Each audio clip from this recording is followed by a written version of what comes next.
I've been a Conan fan like forever, right? So I was like, what about if Conan went to Ghana?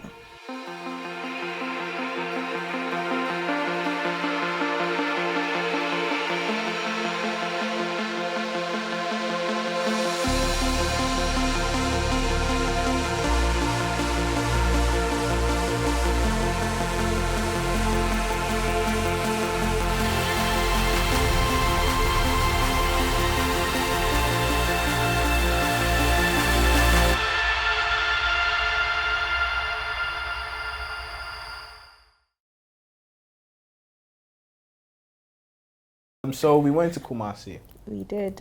Yeah, took a whole flight to Kumasi. We took our own plane. Our own plane. Passion Air. Passion Air, the only people on the plane. That was dope, right? Yeah, it was. It was I interesting. remember when I told you we were taking a plane, our own plane. You were like, okay, okay. Because at first we were gonna do helicopters, remember?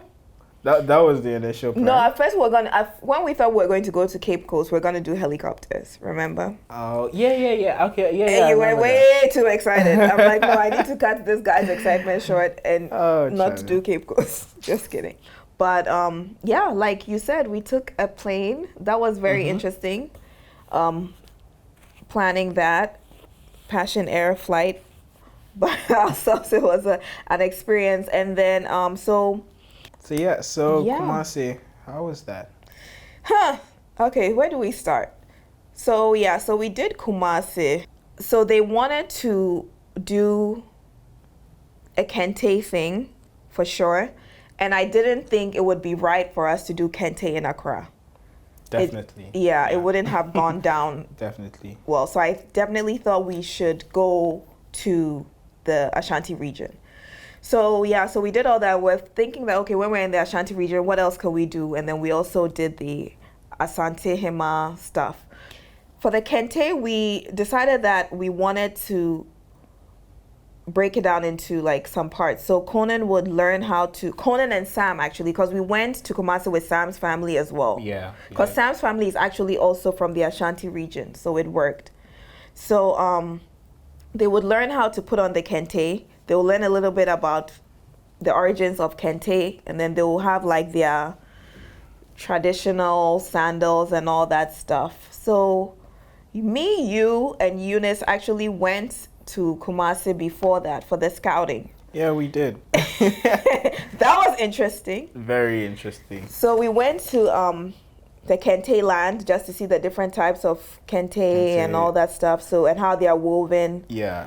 Yeah, the process, so we did that, and then we were able to get Conan and Sam's Kente done, and then that was really cool that they had their names woven at the bottom. End of it. Yeah, that was really cool. That was so dope. So it's like people know that, it's not any regular Kente, like this is theirs. Customized. So we did that, and then we also did the Asantehemaa stuff, which was also very interesting because we went to see like a queen mother in her home, and she was kind of like breaking down the different customs and cultures and the monies and all the things that everybody needs to get. But I think actually Kumasi was my favorite that we did. It was the most hectic. When we went there, it was shambles. Remember? It was shambles. It was. Like everything was just. The plans were all. And we actually planned. Yeah, there was an entire itinerary. We did everything, but it was shambles because the people. And I was because I'm such a planner, and I'm really anal about stuff like that. Like I need everything to be like how I want it to be. But when we went to Kumasi, everything was like throw the plans away, it's freestyle. And it rained. It did rain. It rained for like an hour. It did rain. Or two. But the cultural center was the most shambles. Because it's like when we're ready to do this person is missing. When we're ready to do this person is missing. Like that, I was losing my mind. But it was my favorite because I feel like it was the most authentic. Because even I, like, obviously I'm from Ghana. I don't live in Ghana, but I'm from here. But even I, especially when we went to the Asantehemaa place, I got goosebumps with some of the things, you know, like there was a part where like she will say something or Chiame will say something and then everybody responded. I was like, oh my God, this is so dope. Like it's just an experience. Yeah. And you don't always get. No. You never get to be in the presence. And then it's like you just know, like when you're there, you know that it's levels, like you know.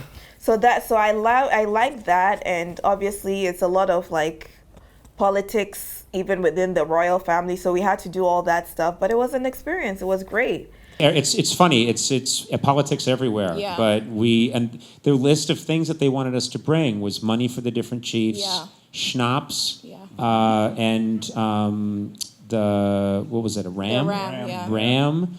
These were and I thought, you know, I wanted to make it clear, like, no, we're not bringing the ram on our own. Like, we're not trying to be funny.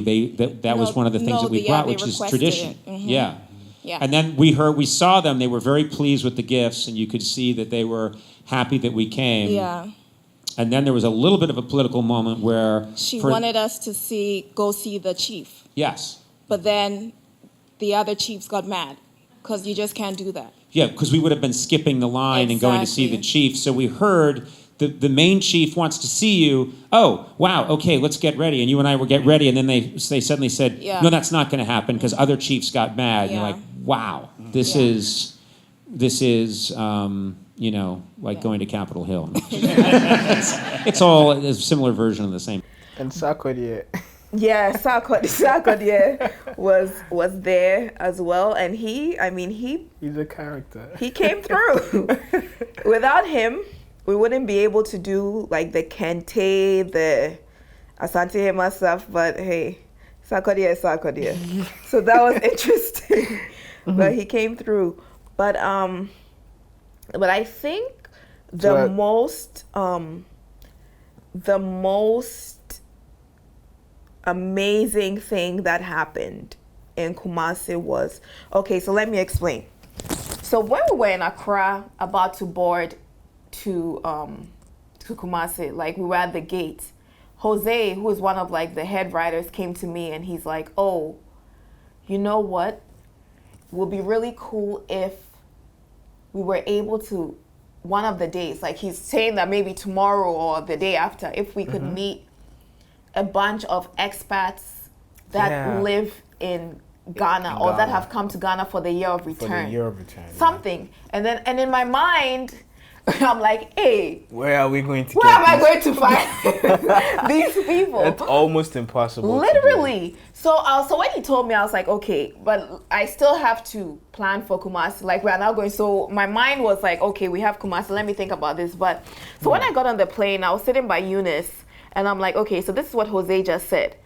Where can we find expats or like African Americans that are in Ghana for the year of return? Like where can we find them? And then Eunice and I were just thinking, I'm like, okay, maybe when we land, I will go on LinkedIn and see if there are some expat groups in Ghana that I can reach out to and see about. So people then, coming down. So I was like, okay, so it was on my mind. And after the Asantehemaa thing, we went to Golden Tulip, all of us. We went to just chill and eat, have lunch or whatever. And it was me, you, Eunice, Cyril, Zulki, and Jose on our table. Jose is the same one that told me about the expats. And literally as we're eating, like 100 African Americans, more than 100, like 150 African Americans just start walking into the dining hall where we're eating in the restaurant. Like heaven sent. And then I'm like, Jose, I literally said, Jose, these are Americans. And he's like, are you sure? I'm like, yes. Yes, they look. They are Americans. So then I went up to one of them and I'm like, where are you guys from? They're like, we're from Chicago. I was like, are you kidding me? Like, this is a blessing. And then it's like throughout, like since my grandma passed away, everything that happens that I'm just like, is divine intervention. I'm just like, thank you, grandma. Like, I just know it's, like, it was just so weird. So I was like, okay, thank you. Because where am I going to find these people? Plenty like this. Because did you see the lobby? Did you go to the lobby? Yeah, I was The lobby there. was full of their suitcases. It was full of their suitcases were there was literally almost nowhere to walk. I'm like, how? What are the chances that the day that we need them, like they just come. So now I go and they're from Chicago, and then I'm like, oh, by the way, that's Conan over there. Would you mind being like talking to him on camera? They're like, they're from Chicago. They know who Conan is. They're like, of course, we want to do it. But then Golden Tulip was like, no, we won't allow you guys to film here. So then I had to call my contact in Accra. Yeah. I'm like, yo, we need to do this. We have to. So then she's like, okay, let me make some calls. So she did something, and they're like, okay, finally, you guys can. So then you guys went to film in the gazebo, and I was dazed. Like the whole time, I'm like, this happened? That was so random. So random. And like literally, right after he asked, and in like 4 hours time, it happened. It just showed up from nowhere. From nowhere. And it was touching. Like it was a moving thing that they were able to do, because they were obviously African Americans with their stories, talking about the year of return. It was perfect. And it meant a lot to them too. It did. So. But what are the chances? Like that is when I knew that, okay, something is looking out for us. This whole trip is going to be successful.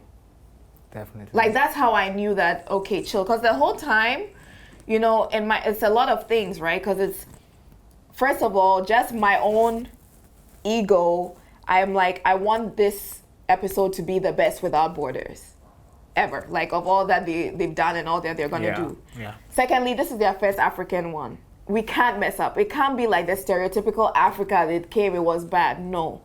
Third, it's Conan. So my personal thing is I need to make it work. Mm-hmm. So I was like, all these things were on my back the whole week. But then after that happened, I'm like, okay, something bigger is looking out for us. You just need to chill. So we're good. Trust the process to go on perfectly. And it did. It really did. So yeah, so that was the Kumasi trip in a summary. So definitely that happened. And cut.